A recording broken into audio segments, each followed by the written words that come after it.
Katia Woods, the Philadelphia Tribune. Hi, Casey. How are you? Yeah, I'm great. How are you?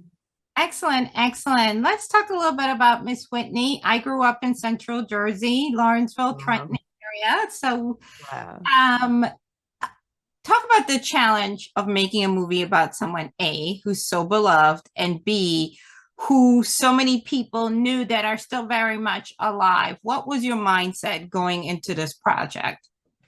Well, as soon as I got over kind of the terrible, daunting, shock of considering taking it on, I really leaned into my relationship to Whitney, and the relationships of all of the people that I had access to. What an incredible gift, right?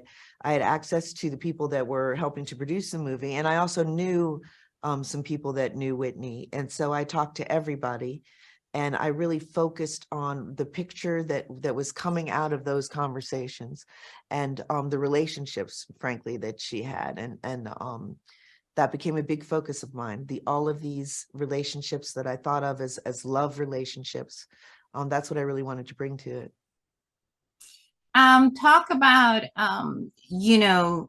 it is, such a tough thing when you have someone that is loved and especially a Black woman. Talk about Right. the responsibility as a Black woman to be a good steward. You know what I mean? Again, Whitney wasn't Yeah, perfect. I absolutely. don't think anybody is expecting you to kind of like sanitize her, but it is a different type of expectation when it is someone from your own community. Talk about, being able to just say, okay, give yourself a little bit of grace too, because, you're human and there's so much to cover.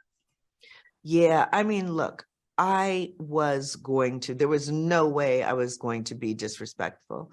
It just it wasn't what we set out to do. So I knew that this was going to be a respectful story that was done with love, that for me was about love, and for me was a loving tribute, like a love poem, to Whitney Houston. But at the same time, to ignore the difficulty, or would be, I think, a mistake, and make her more inaccessible. I think what makes her accessible is her humanity, and we all struggle, right? We all know people that struggle with addiction. We all go through moments where we don't know what to say, or we have to choose a moment to say, hey, you need help, or I can't deal with this anymore. And so that to me made her more accessible. So it was the balance of celebrating her and really, making this such a respectful tribute, and also dealing with what might have been difficult in her life in a way that's real, in a way that allows us in, and in a way that allows us to kind of appreciate her humanity and what she was going through. That's what I was trying to do. And that was a balance that we really worked with and continue to refine through the entire editing process. Absolutely. Thank you so much for taking the time out and best of luck with your film. Thank you.